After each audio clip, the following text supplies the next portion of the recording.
So at the time the Santa Claus came out, there was actually a little bit of a risk factor to it, in that nobody knew if Tim Allen could actually carry a film. We knew he could carry a sitcom okay, but that was sort of the standard formula that was repeated over and over, and yeah, does that translate well into not only a theatrical film, but a Christmas film? And the answer is yes, he does, but not as much the story. Which is a good setup, but doesn't give much else on top of it. The movie centers around Tim Allen being a divorced dad with his son. He's trying to find a way to spend more time with him around Christmas, and sure enough, he accidentally yells at Santa Claus who's on top of his roof, causing him to lose his footing and, yes, kill himself. Pretty dark, actually. Trying to make his son feel better, he takes off the suit and puts it on, not realizing that he's actually entering into the Santa Claus. With an E, get it? So now he has the job of delivering all the gifts to all the kids around the world. He tries to decline it, but over time, he seems to keep putting on weight, growing long hair, and yes, even a white beard. Eventually he finds he just can't turn away and decides to take the job. All while his son starts telling everybody, and of course they don't believe him, and then he's roped in, and then nobody believes him, but of course they'll be proven wrong in the end, and God, I hate these stories. If it was more funny, I'd be more open to it, but that's one of its major problems. It's not that funny. Now, to the film's credit, I don't think it's trying to be that funny. I think it's trying to be more whimsical and magical, and it does have certain elements of that. The North Pole is a lot of fun, it definitely has some decent effects. There is certainly this idea that they want to give the size and weight to Santa, while also throwing in a little comedy, but again, the key words are little comedy. When you have Tim Allen as Santa Claus, you know you want a lot of funny stuff, and they don't really do that much. It's more trading it in for this story of him trying to convince everyone he's Santa Claus, nobody believing him, and then people getting more concerned, and just, you know where it's gonna go, so why are we watching it? Well, maybe a few reasons are that Tim Allen's not bad. He definitely has a charm factor to him, and to help him out, he has some enjoyable elves as well. I found it interesting that in this rendition, the elves are played by kids, not little people, and they're still supposed to be older, like some are several hundred years old, but they look like little kids. I guess that's their way of getting past child labor laws. At first I was somewhat offended by this because I thought, hey, isn't that kind of taking jobs away from little people by having kids acted instead? But the more I thought about it, the North Pole does look a little bit more jolly with a bunch of kids running around. And yeah, I know they're not really kids in this, but come on, they're kids. And they're happy and they're cheerful, and yeah, it just makes the place seem more upbeat. Which is not to say grown adults in the role aren't upbeat, but you can't capture it like you can with a kid. So I think it's fine, especially knowing that the majority of elf roles are still gonna have little people in them. The North Pole is a nice looking North Pole. It's very bright and colorful and definitely has a large scale to it. And yeah, it's obviously a set, but I don't mind. It still has sort of that magical element to it. But is there enough magic in this movie to overlook a painfully obvious story? In my opinion, no, but for a lot of other people, yes. If you can put up with that kind of story and don't really mind it, then there's still plenty of other elements on top of it to be enjoyable. Just not enough for me to get into it. It's not the worst, it's just kind of boring for me. But again, if it doesn't bother you, then I think this film will be a fun, magical ride. I just think there's more that can be explored and done with this idea. But hey, that's what we have sequels for, and I'll join you over in the next video for those.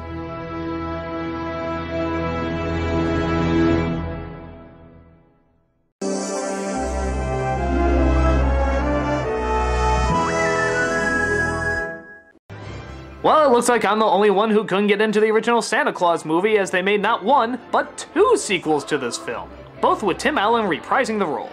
How do they hold up? Well, I guess like the first Santa Claus, there's some elements that are really magical, unique, and nice, while other moments are painfully predictable and extremely boring, and, well, do they balance out? Well, that depends which one you're looking at. In Santa Claus 2, the Mrs. Claus, Tim Allen has to find himself a wife and get married, or else all the powers of Santa Claus will disappear. And of course, being typical Disney, he only has a month to do it and convince her to marry him.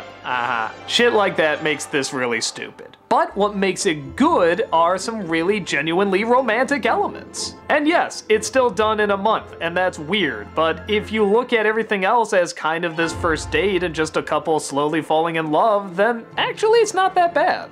He tries courting a principal at a school that at first he thinks is really cold-hearted, but the more he talks to her, the more he realizes that there's actually more to her than he thought.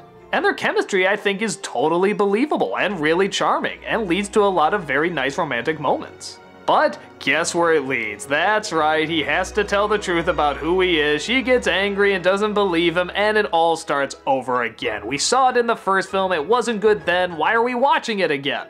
But to the movie's credit, there's a subplot about a robot Santa who's taking over the North Pole, and it's surprisingly really funny. Let me rephrase that. It's so awkwardly acted that you can't help but find it funny. And I don't know if that was intentional or not, but it actually does get a giggle out of me.